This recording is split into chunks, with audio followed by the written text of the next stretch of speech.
আদিনাথ জানলার ধারে দাঁড়িয়ে সিগারেট টানছিল। হঠাৎ উত্তেজিত ভাবে বলে উঠল, এই এই শোন, ওই যে যাচ্ছে রে, আরে দেখে যা, ওরে দেখে যা, ওই যে যাচ্ছে। সন্তু, বাদল আর আমি মেঝে বসে তাসের ড্রে খেলছিলাম। চমকে উঠে মুখ তুললাম, দেখলাম আদিনাথের ঠোঁটে কামড়ে ধরা সিগারেট থেকে গল গল করে ধোঁয়া বেরোচ্ছে। সে দুটো হাত জানলার রডে চেপে ভাঁটার মতো চোখ করে কিছু একটা দেখছে। সন্তু মুখ নামিয়ে নিষ্পৃহ ভঙ্গিতে বলল, দোষ, এখানে এসে খালি ভূত দেখছি, ছাড় তো। বাদল আর আমি উঠে গিয়ে আদিনাথের পাশে দাঁড়ালাম। বাদল বলল, কই রে? আদিনাথ অস্ফুট স্বরে বলল, আশ্চর্য, এই তো দেখছিলাম। বাদল খাপ্পা হয়ে বলল, তোর মায়েরই মাথার ভেতর একটা সাদা গাড়ি ঢুকে বসে আছে। আচ্ছা এঁদো, তো সিগারেটটা দে তো, একটা দি, নিশ্চয়ই ওর ভেতর কিছু পুড়েছিস। আদিনাথ কোনো কথা বলল না, ঠিক তেমনি দাঁড়িয়ে রইল। অস্বাভাবিক চাহনিতে সে যেন একটা ভুতুড়ে সাদা মুঠ গাড়ি খুঁজতে থাকল।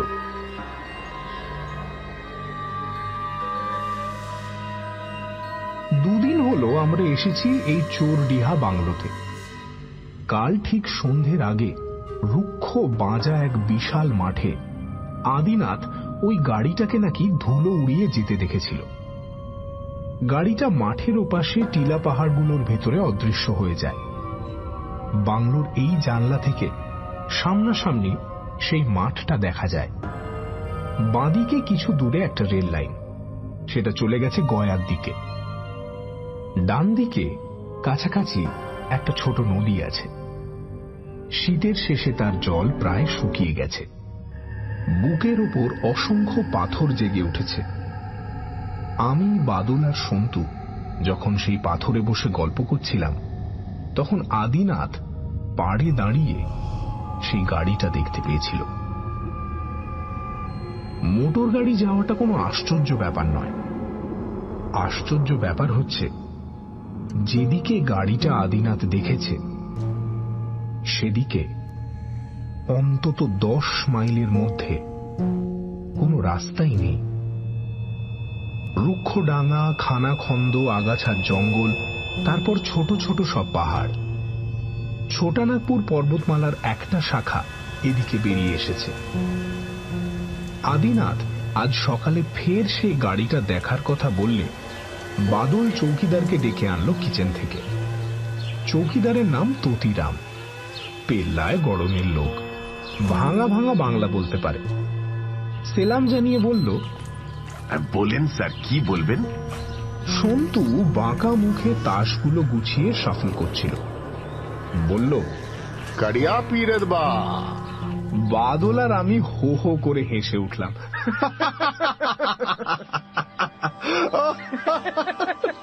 বললাম, চৌকিদার পরশুরাম পড়েনি রে, তবে মনে হচ্ছে এটাই সেই ভূষুণ্ডির মাঠ। হ্যাঁ, চৌকিদার বাঙালি বাবুদের ব্যাপার স্যাপার বুঝতে না পেরে ফ্যাল ফ্যাল করে তাকিয়ে রইল। বাদল বলল, দেখো, ও মাঠ মেয়ে বড়বাবু সবসময় একটা মোটর গাড়ি দেখতা তো। চৌকিদার অবাক হয়ে বলল, মোটর গাড়ি? আরে হ্যাঁ, সাদা মোটর গাড়ি, শাঁসা করে ভাগতা আর অদৃশ্য হয়ে যেতা। সন্তু মুখ টিপে হেসে বলল, বহুত ধুলো ভি উড়াতা না রে এঁদো। আদিনাথকে অন্যরা কখনো সখনো এঁদো বলে ডাকে। গত অঘ্রাণে বিয়ে করে সে একটু রাশ ভারী হয়েছে। জানলার ধার থেকে সরে এসে বলল, তোরা মায়েরই বিশ্বাস করছিস না, তাই তো? কি যে বলবো তোদের। আচ্ছা এই চৌকিদার, এই হিলগুলোর কাছে এই রাস্তা টাস্তামে নিশ্চয়ই কিছু হয় না, তাই না? কি বলো? আমাদের হিন্দি জ্ঞানের নমুনা দেখে চৌকিদার ভড়কানোর পাত্র নয়। এই বাংলোয় মাঝে মাঝে বাঙালি বাবুরা এসে থাকেন। তার বাঙালি সম্পর্কে প্রচুর অভিজ্ঞতা থাকা স্বাভাবিক। সে একটু হেসে বলল, রাস্তা উস্তা তো কুছ নেই স্যার, তবে মোটর গাড়ির কথা বলছেন। एक गाड़ी मुनमुनिया गांव में मुजम्मल खाएर আছে। तो 9-10 कोस दूरे जंगल के किनारे में चोरडीहार असली जंगल तो उधर है। मुजम्मल खाएर काठेर कारबार आछे। मालूम होता है कि खां साहब का मोटर गाड़ी है। আদিনাথ সন্দিগ্ধভাবে বলল, গাড়িটা কি সাদা রঙের গাড়ি? চৌকিদার ততিরাম গোঁফে তা দিয়ে ভাবিত মুখে বলল, মনে তো না আছে স্যার, আর সাদা ভি হবে। সন্তু বলল, ব্যাস হলো তো, রহস্যের মুন্ডুতে ঘ্যাচাং করে একটা কোপল। চৌকিদার চলে গেল। আদিনাথ বলল, all right, I must investigate. খাটের মশারি স্ট্যান্ডে ঝোলানো প্যান্ট শার্ট টেনে নিল আদিনাথ। পাজামা ও পাঞ্জাবি খুলে ফেলল ঝটপট। বাদল বলল, তুই সত্যি যাচ্ছিস? মারা পড়বি এদো, বউকে এত শিগগির বিধবা করিস নে ভাই। আদিনাথ প্যান্ট শার্ট পরে মাথায় সান ক্যাপ পরল, চোখে সানগ্লাসও পরল। তারপর আমাদের দিকে ঘুরে বলল, এই তোরা কেউ যাবি আমার সঙ্গে? বাদল রাগ করে বলল, এই এবার আমাদের চোরডিহা হাটে যাওয়ার কথা না? আদিনাথের মুখে একটা মরিয়াপনার ছাপ ফুটে উঠল। সে বলল, তার চেয়ে আমার কাছে একটা সাদা গাড়ি ঢের জরুরি। সন্তু তাস রেখে উঠে দাঁড়ালো, কোমরে 2 হাত রেখে ফিল্মের ভিলেনের ভঙ্গিতে বলল, গাড়িটা কি তোর শ্বশুরের ভেবেছিস নাকি যে জামাইকে দেখে তুলে নেবে? শুনলি না কোন খাঁ সাহেবের গাড়ি বলল? আদিনাথ কোনো কথায় কান দিল না, সে বেরিয়ে গেল। সন্তু তার কিট ব্যাগ খুলে ব্র্যান্ডির বোতলটা বের করে হাসতে হাসতে বারান্দায় গেল। তারপর বোতলটা তুলে চেঁচিয়ে আদিনাথের উদ্দেশ্যে বলল, এদো, এই এদো, যাওয়ার আগে একটু স্ট্রেংথ নিয়ে যারা এদো। আদিনাথ বাংলোর এই টিলা বেয়ে হনহন করে নেমে যাচ্ছিল।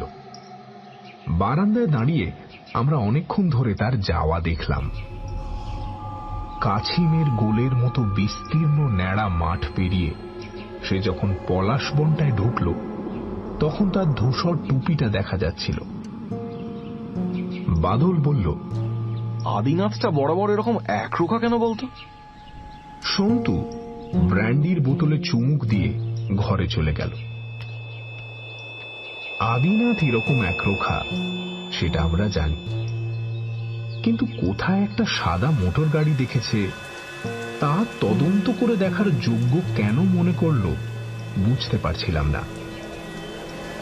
এমনও তো হতে পারে গাড়িটা যদি মনমুনিয়া গায়ের কাঠগোলার মালিক মুজম্মল খাঁয়ের নাও হয়।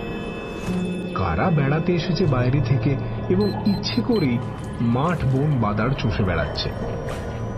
আমাদের সঙ্গে গাড়ি থাকলে আমরাও কি তা করতাম না? চোরডিহা স্টেশন থেকে একটা কাঁচা এবড়ো খেবড়ো রাস্তায় মাইল 4 এলে এই ফরেস্ট বাংলো। এই রাস্তাটা বাংলোর পেছন দিকে এবং জিপে করে আসা যায়। সরকারি লোকেরা জিপে চেপেই এখানে আসেন। চৌকিদারের কাছে শুনেছি মাঝে মাঝে শিকারীরাও আসে জঙ্গলে শিকার করতে। অবশ্য জঙ্গলটা বেশ দূরে। একসময় নাকি দক্ষিণের ওই মাঠ আর আগাছার জঙ্গল সত্যিকার জঙ্গলে ভরা ছিল। উঁচু উঁচু শালবন ছিল। কালক্রমে উচ্ছেদ করে ফেলেছে লোকেরা। মাটি ন্যাড়া হয়ে গেছে অনেকটা জায়গা জুড়ে। বন দপ্তর আবার সেখানে গাছ পোঁতার প্ল্যান করছে। বাদল উদ্বিগ্ন মুখে তাকিয়ে আছে দেখে বললাম, ছেড়ে দে, ওর মাথায় ভূত ঢুকেছে। ভেতরে এসে আমরা পোশাক বদলে ফেললাম। তারপর চৌকিদারকে বলে গেলাম আদিনাথ ফিরলে তাকে যেন চোরডিহা চলে যেতে বলা হয়। আমরা সেখানে বিকেল অবধি থাকবো আর সন্ধ্যার মুখে মুরগি কিনে নিয়ে ফিরব। চোরডিহায় আদিবাসী পুরুষ ও মেয়েরা নানান রকম জিনিস বিক্রি করে। পুঁতির মালা, ঝুড়ি, কাঠ, বনজ ফলমূল, এমনকি মুরগিও। দূর দূরান্তের শহুরে বাবুরাও বেড়াতে আসে, বেশিরভাগই বাঙালি। হাটের শেষ দিকটায় একটা বিশাল মহগনি গাছের ছায়ায় বসে আমরা বোতলে ভরা ঈষৎ সভ্য চেহারার রঙিন মহুয়া পান করলাম। সূর্য যখন একটু পশ্চিমে গড়ালো তখন গাছের ছায়ায় তিনজনে শুয়ে পড়লাম। সেই ঘুম যখন ভাঙল তখন রোদ কমে গেছে, খিদে পেট চুঁচো করছে। ভাঙা হাটে তাড়াহুড়ো দরদস্তুর না করেই দুটো মুরগি কেনা হলো। একটা চটের থলেও কিনতে হলো মুরগি দুটো আনার জন্য। বাংলোর কাছাকাছি গিয়ে এতক্ষণে আমাদের আদিনাথের কথা মনে পড়ল। সন্তু বলল, নির্ঘাত চৌকিদারের ভাত রুটি মেরে নাক ডাকিয়ে ঘুমোচ্ছে। এবেলা তো আমাদের জন্য রাধার কথা ছিল না। বাদল তখনও টলছে, বলল, কি হারালো জানে না এদো। ওফ, কি দিনটা কাটলো মাইরি। গেটের কাছে পৌঁছে সন্তুর গতি বেড়ে গেল। চৌকিদার, চৌকিদার, কাহা হ্যায় তুম? এ তোতিরাম, কিধার গয়া? মুরগি লায় রে, দেখো। বলে সে চেঁচাতে চেঁচাতে লন পেরিয়ে শেষ দিকটায় চলে গেল। ওদিকে কিচেন, তার পাশে চৌকিদার তোতিরামের ঘর। বাদল লনে পেতে রাখা বেতের চেয়ারে বসে চেঁচিয়ে বলল, ওই সন্তু, কড়া চা বলে দে একটা, লেবু চা। আমি বারান্দায় এগিয়ে দেখি দরজাটা ভেজানো। যা ভেবেছিলাম তাই, আদিনাথ এখনো ঘুমোচ্ছে, কিন্তু গায়ে কম্বল মুড়ি দিয়েছে কেন বুঝলাম না। এখানে মাঝরাতের পর এখনো শীত লাগে, শেষ রাতে শীতটা আরো জোরালো হয়, কিন্তু তাই বলে দিনের বেলায় মুড়ি দেওয়ার প্রশ্নই ওঠে না। ডাকলাম, আদিনাথ, আদিনাথ, এই এঁদো, এঁদো। আদিনাথের মুখটা কম্বলের বাইরে ছিল। সে একবার তাকিয়ে চোখ বুঝল। ওর চোখ দেখে চমকে উঠলাম। চোখ একেবারে লাল। কাছে গিয়ে বললাম, কিরে এঁদো, জ্বর টর হলো নাকি? কপালে হাত রেখে টের পেলাম জ্বরে গা পুড়ে যাচ্ছে। বললাম, জ্বর বাঁধিয়েছ তাহলে? বারণ করেছিলাম রোদে অমন করে বেরিও না। নাও এখন ঠেলা বোঝো। আদিনাথ চোখ বুজে রেখে কেমন একটা হেসে বলল, আরে হাটে গেছিলি তোরা? হাটে গেছিলি? হ্যাঁ, তুই কখন ফিরলি? আমি ফিরেছি দুপুরে। হাসতে হাসতে বললাম, তবে হ্যাঁ, শ্বশুরের সাদা মোটর গাড়ির পাত্তা পেলি কিরে? হ্যাঁ। আদিনাথ জবাব দিল না। তখন তাকে একটু ঠেলে দিয়ে ফের বললাম, কিরে এঁদো, কথা বলছিস না কেন? আদিনাথ এবার চোখ খুলল। চোখ অসম্ভব লাল। আস্তে আস্তে বলল, কি মোটর গাড়ি? আদিনাথ সেই অদ্ভুত ভঙ্গিতে একটু হাসল।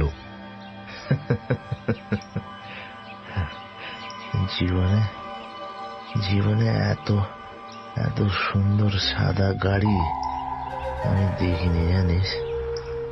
অথচ গাড়িটা যখন চলে না, কোনো শব্দ হয় না, একেবারে নিঃশব্দ। তাছাড়া আরো জানিস, তার চাকার কোনো দাগই পড়ে না, যেন শূন্যে ভেসে বেড়ায়। কি আবল তাবল বকছিস জ্বরের ঘোরে? থাম, তোকে একটা ট্যাবলেট দিই। আদিনাথ গরম হাতে আমার হাত ধরল। থাক প্লিজ, সাদা গাড়িটার কথা শোন প্লিজ। এবার আদিনাথ যেন সত্যি জ্বরের ঘোরে ভুল বকতে শুরু করল। গাড়িটা অসংলগ্ন সব কথা ওরে গলার ভেতর জড়িয়ে জড়িয়ে বলছিল। পাখা নেই তো। এক বর্ণ বুঝলাম না। তখন বাদলকে ডাকলাম, সন্তু এসে গেল। আমরা দেখলাম আদিনাথ চোখ বুজে বিড়বিড় করতে করতে হাত দুটো মুঠো করছে এবং তার সঙ্গে পা দুটো নড়ে উঠছে। আমি ভীষণ ভয় পেয়ে গেলাম। সন্তু উদ্বিগ্ন মুখে বলল, এটা সেই ম্যালিগনেন্ট ম্যালেরিয়া না কি যেন বলে, তাই নয় তো? বাদল গম্ভীর ভাবে মাথা নেড়ে বলল, তর্কা। সন্তু বলল, ধুর বোকা, তর্কা তো বাচ্চাদের হয়। আরে এটা বাজে তর্কাতর্কি সময় নয়। সন্তু, শিগগিরই এক বালতি জল আর মগ নিয়ে আয়, ওর মাথাটা ধুয়ে দেওয়া দরকার। সন্তু জল নিয়ে এলো। আদিনাথের মাথাটা বালিশের ওধারে ঝুলিয়ে জল ঢালতে শুরু করলাম। একটা রুমাল ভিজিয়ে আদিনাথের মাথায় জলপট্টিও দেওয়া হলো। চৌকিদার তখন ওদিকে মুরগি নিয়ে ব্যস্ত। ওর কাছে গিয়ে ব্যাপারটা জানিয়ে বললাম, তোতিরাম তোতিরাম, यहाँ पे नजदीक में कोई कुछ मिलेगा? डॉक्टर कुछ है? তোতিরাম হতাশ ভাবে মাথা দুলিয়ে বলল, नजदीक में तो नहीं अच्छे सर, लेकिन मुनमुनिया जेते पागले ओ डाक्तार मिलबे। वहां एक बंगाली डाक्तार भी আছে। ততক্ষণে সন্ধ্যার আধার ঘনিয়েছে। বাংলোয় বিদ্যুৎ নেই। চৌকিদার হ্যারিকেন জ্বালল।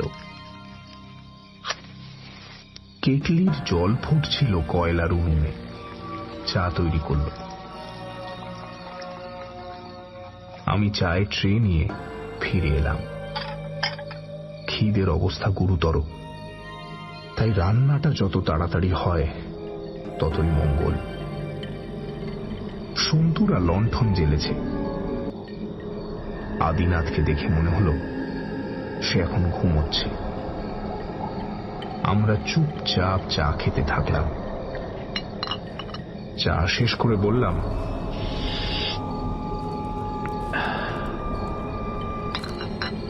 সেই মুনমুনিয়া ছাড়া ডাক্তার পাওয়ার আশা নেই। এই রাত্রিবেলা পায়ে হেঁটে এত দূর যদি যেতেও পারি, ডাক্তার তো আসবে না। বন জঙ্গলের এলাকা, শুনেছি ডাকাতের উপদ্রব আছে। কি করা যায় বলতো সন্তু? আমার কাছে অ্যাসপিরিন ট্যাবলেট আছে, খাইয়ে দিই? আদিনাথ ঘুমোচ্ছিল দেখে ওকে তখনই জাগিয়ে ট্যাবলেট খাওয়াতে চাইলাম না। এবারকার বেড়াতে আসার আনন্দ মাঠে মারা গেল ভেবে আমরা মুষড়ে পড়লাম। বাদল বাইরের দিকে তাকিয়ে বলল, যা হবার হলো, এ তো ঘুমুক। চ, আমরা বাইরে গিয়েই বসি। চাঁদ উঠেছে মনে হচ্ছে। আমরা তিনজন লনে গিয়ে বেতের চেয়ারে বসলাম। সবে চাঁদ উঠেছে। চাঁদের গরম দেখে মনে হলো আগামীকালই পূর্ণিমা। চোরডিহায় এখন বসন্তকাল, তবু জ্যোৎস্নাটা পরিচ্ছন্ন নয়। শীতের কুয়াশা যেন এখনো জড়িয়ে আছে সেই জ্যোৎস্নার ভেতরে।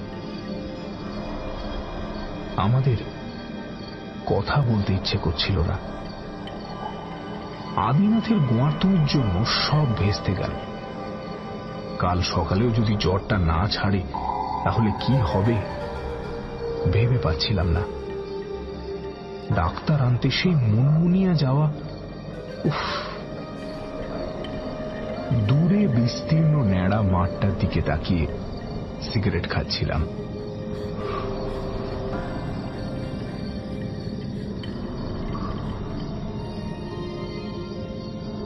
দিগন্তে পাহাড়গুলো কালো হয়ে ফুটে আছে।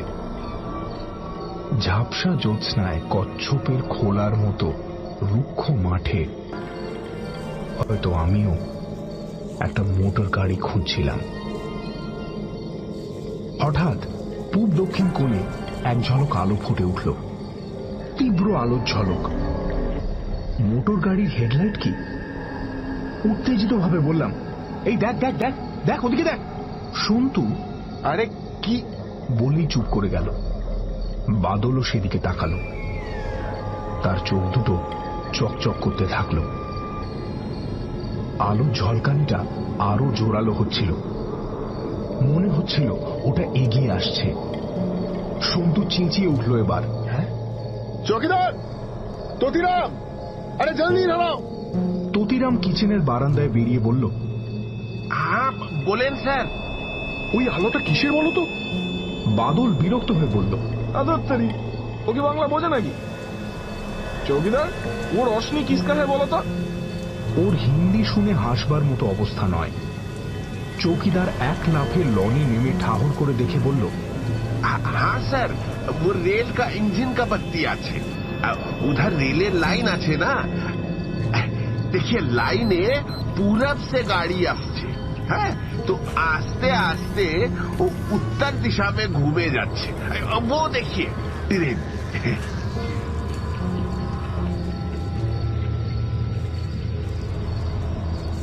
আলোটা আর নেই। ট্রেন গাড়ি অবশ্য আমরা দেখতে পেলাম না। এলোমেলো দক্ষিণা হাওয়ায় হয়তো চাপা গুড়গুড় একটা শব্দ শুনলাম, নাকি আমাদের ইচ্ছাকৃত শোনা। এবার তিনজনে একচোট হাসাহাসি করলাম।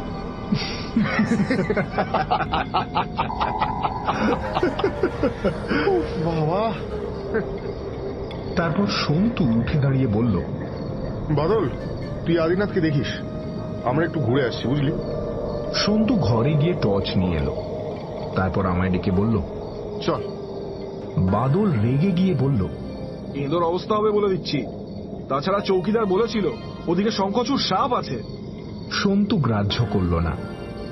ও পাছে আমাকে ভীতু ভাবে, তাই নিঃশব্দে ওর পিছু নিলাম। সামনের রাস্তাটা কিছুটা সোজা, তারপর ফের ঢালু হয়ে উঠে গেছে। ধারে পৌঁছে সন্তু বলল, আমার একটা খটকা লেগেছে জানিস।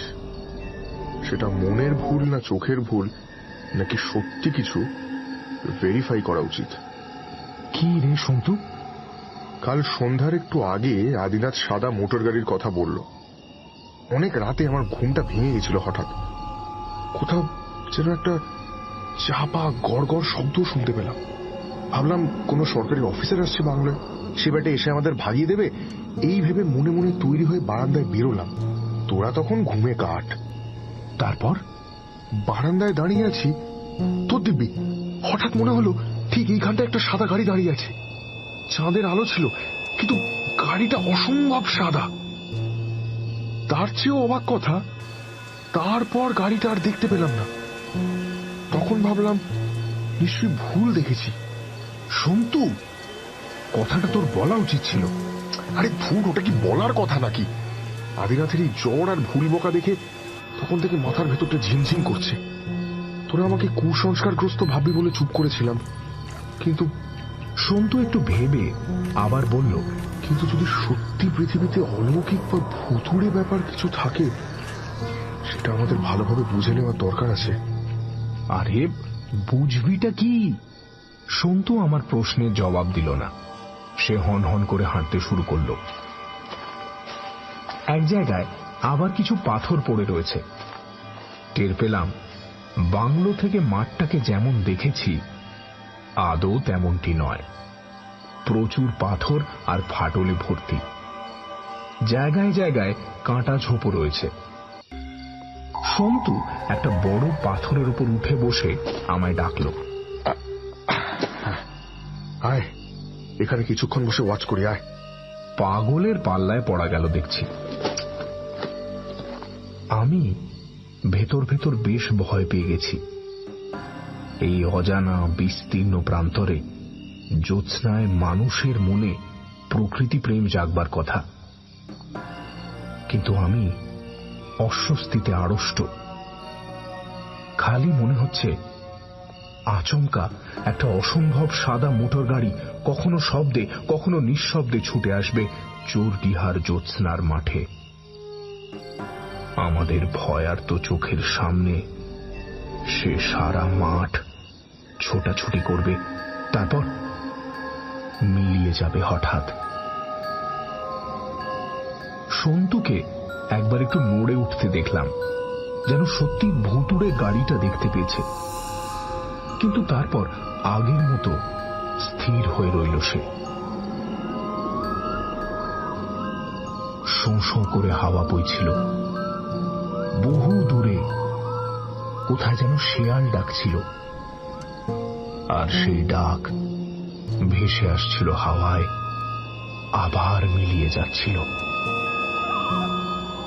কাছাকাছি কোথাও একটা রাত চড়া পাখি ডেকে উঠল, তারপর চুপ করল। চাঁদটাও আরো কিছুটা এগিয়ে এলো আকাশে। তারপর বাংলোর দিক থেকে একটা ডাক ভেসে এলো, চমকে উঠলাম। হ্যাঁ, সন্তু কান পেতে শুনে বলল, ওই ততিরাম ডাকছে, চ রান্না হয়ে গেছে, এতক্ষণে ফেরা যাক। শুনেই ভয় আর তন্ময়তা ঘুচে গেল, খিদেটা জেগে গেল। আমরা বাংলোয় ফিরে চললাম। যেতে যেতে সন্তু বলল, বসে থাকতে দারুণ ভালো লাগছিল। হয়তো সাদা গাড়ি এসেও যেত, কিন্তু খিদের চেয়ে সাংঘাতিক বাস্তব আর কিছু নেই।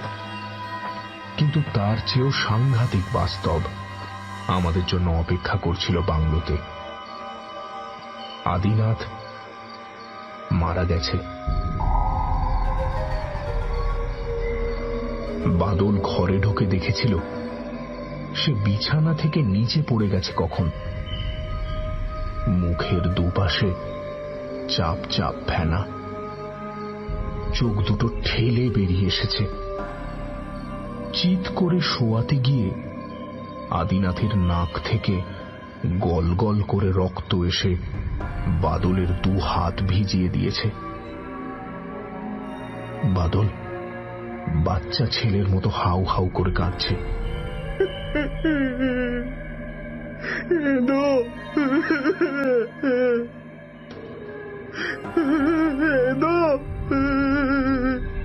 ততিরাম ভিজে চোখে বারবার বলছে, ये कभी नहीं हो सकता, ये कभी नहीं हो सकता प्रभु, ये कभी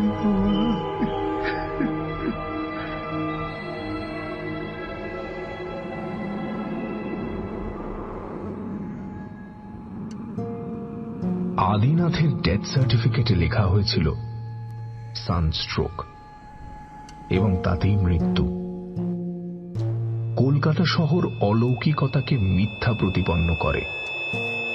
কলকাতায় ফিরে মনে হয়েছিল, তাই তো এই সহজ ব্যাপারটা আমাদের মাথায় ঢোকেনি। ধুধু রোদে ঘোরাঘুরি করলে অমনটা তো হতেই পারে। কিন্তু সেই ঘটনার 10 বছর পরে আমি আবার চোরডিহা যাই হাওয়া বদলের উদ্দেশ্যে। চোরডিহার ততদিনে অন্য রূপ। বাংলোয় বিদ্যুৎ এসেছে, কাছাকাছি এলাকায় তামার খনি আবিষ্কৃত হয়েছে। কপার এজেন্টের লেবার অফিসার রমেন রুদ্র ছাত্র জীবনে আমার বন্ধু ছিলেন। তিনি সব ব্যবস্থা করে দিয়েছিলেন। জিপে করে পৌঁছেও দেন সেই ফরেস্ট বাংলোতে। ততিরামকে দেখতে পেলাম না, তার জায়গায় অন্য লোক। বাংলোর দক্ষিণে সেই প্রান্তরটা কিন্তু একটুও বদলায়নি। শুনলাম বন দপ্তর যতবার গাছ পুঁতেছেন সে গাছ শুকিয়ে মারা পড়েছে, তাই তারা হাল ছেড়ে দিয়েছেন। ওই মাটিতে একরকম রাসায়নিক পদার্থ আছে যা বড় গাছ বাঁচতে দেয় না।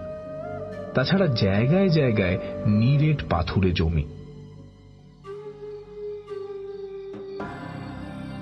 সন্ধ্যের পর সেবারকার মতো চাঁদ উঠেছে। নবমী অথবা দশমী তিথি। মাসটা অবশ্য সেই এপ্রিল। চোরডিহাতে শীত বা গ্রীষ্ম দুটোই কষ্টদায়ক। এপ্রিলটাই ভালো। সন্ধ্যার দিকে মাঠ থেকে গা জুড়োনো হাওয়া ভেসে আসছে। লনে বেতের চেয়ারে বসে মাঠটার দিকে তাকিয়ে আদিনাথের কথা মনে পড়ছিল। সত্যি কি সে একটা সাদা মোটর গাড়ি দেখতে পেয়েছিল ওখানে? সন্তুর দেখাটা বিশ্বাস করা উচিত নয়, কিন্তু আদিনাথ একটু একরোখা প্রকৃতির হলেও বুদ্ধিমান ছেলে ছিল। বসতে পারি? তাকিয়ে দেখি পাশের ঘরে সেই বৃদ্ধ ভদ্রলোক, মাথায় ধপধপে সাদা চুল, পরনে ধূসর রঙের স্যুট। বিকেলে আলাপ হয়েছিল। খুব ভদ্র আর অমায়িক মানুষ, থাকেন হাজারিবাগে। নাম বলেছিলেন নরনারায়ণ ত্রিবেদী। সাহেবের মতো চালচলন, হাবভাব, সবকিছুই। ত্রিবেদী সাহেব বসে একটু হেসে বললেন, কফি খেতে আপত্তি নেই তো? বললাম, আরে না না, আমি বরং ভাবছিলাম যে। কথা কেড়ে নিয়ে ত্রিবেদী সাহেব বললেন, বলে এসেছি, প্লিজ ওয়েট আ বিট। তারপর এলাকার হালচাল নিয়ে গল্প করতে থাকলেন। চোরডিহা জঙ্গলের ইতিহাস শোনালেন আমাকে। তারপর বললেন, প্রতি বছর এ সময়টা এখানে আসি, প্রায় দিন 20 করে কাটিয়ে যায়। বাংলোয় জায়গা না পেলে ক্যাম্প করে নদীর ধারে গিয়ে থাকি। শঙ্খচূড় সাপ আছে বলে সবাই ভয় দেখায়। এ পর্যন্ত তার দেখার সৌভাগ্য হয়নি। আর প্রায় 20 বছর ধরে এখানে আসছি। আমি একবার এসেছিলাম, সেটা 1970 সালে। 4 বন্ধু মিলে এসেছিলাম। কি বললেন? 1970? আমি সে বছর এপ্রিলটা মিস করেছিলাম। হঠাৎ অসুস্থ হয়ে পড়লাম, হাসপাতালে থাকতে হলো 1 মাস। তবে সেবার অগাস্টে এসেছিলাম, 2 দিন থেকে চলে যাই। আমার ওই এপ্রিলেই চোরডিহা স্যুট করে ভালো। কফি নিয়ে এলো চৌকিদার। কফিতে চুমুক দিয়ে ত্রিবেদী সাহেব বললেন, হ্যাঁ, কি বলছিলেন যেন? ও, এপ্রিল। হ্যাঁ, এপ্রিল। চোরডিহা আমাকে কি দিয়েছে ভাবতে পারেন? ভদ্রলোক একটু হাসলেন। রসিকতার ইচ্ছে হলো। বললাম, আপনি নিশ্চয়ই হানিমুনে এসে এই জায়গাটার প্রেমে পড়েছিলেন, তাই তো? একটু চুপ করে থাকার পর কফিতে চুমুক দিয়ে ত্রিবেদী সাহেব ফের বললেন, আরে নো নো নো নো, আমায় দেখে কি মনে হয় সেই 1960 সালে বিয়ে করেছিলাম? আমার বয়স এখন 75। তাহলে হিসেব করুন, 1960 সালে আমার বয়স ছিল 55 বছর। আমার মেয়ে সুভদ্রার বয়স ছিল মোটে 20। একমাত্র মেয়ে। ওর মা মারা যায় 1959। পরের এপ্রিলে ওকে নিয়ে বেড়াতে এলাম চোরডিহা। তখন এই বাংলোয় ছিল টালির চাল, বাঘের ডাক শোনা যেত আশেপাশে। ওদিকে হাজারিবাগ গয়া সড়কের অবস্থা তখন শোচনীয়। তবু সুভদ্রাকে একটু থ্রিল দেব বলে মোটর গাড়ি হাঁকিয়ে এই বাংলো এসে হাজির হলাম।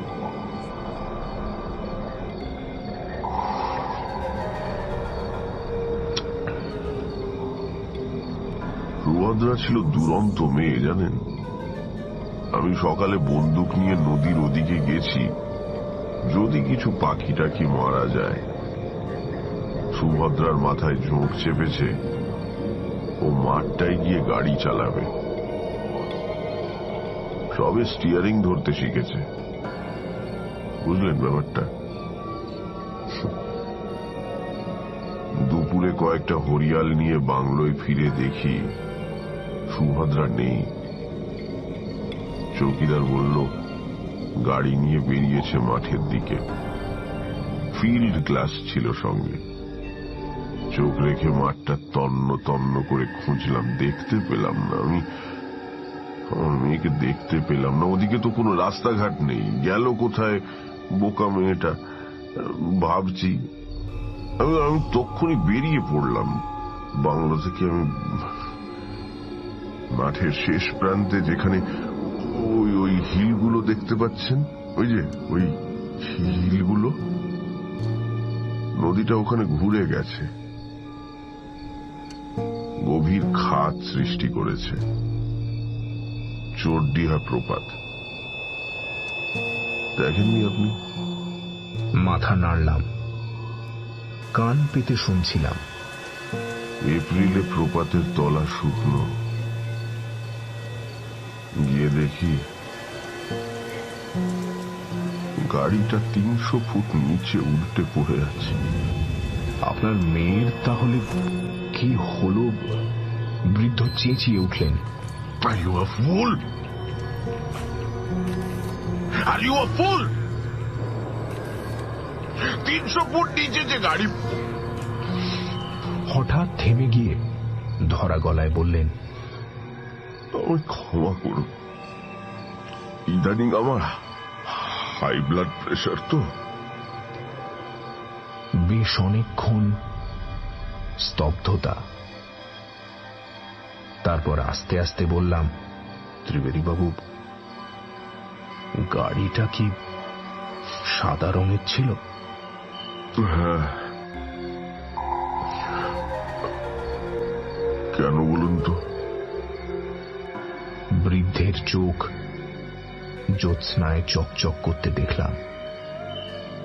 তিনি আমার দিকে তাকিয়ে আছেন, কিন্তু প্রসঙ্গ ফেরাতে বললাম, বাই দ্য ওয়ে, চোরডিহার জঙ্গলে তখন নিশ্চয়ই বাঘ ছিল। আপনি কখনো বাঘ মেরেছেন কি? হ্যাঁ? নরনারায়ণ ত্রিবেদী এক্সকিউজ মি বলে উঠে আস্তে আস্তে বাংলোর দিকে চলে গেলেন। নিজের ঘরে গিয়ে ঢুকলেন। আমিও একা বসে থাকতে পারলাম না। আস্তে আস্তে নিজের ঘরে ফিরে গেলাম।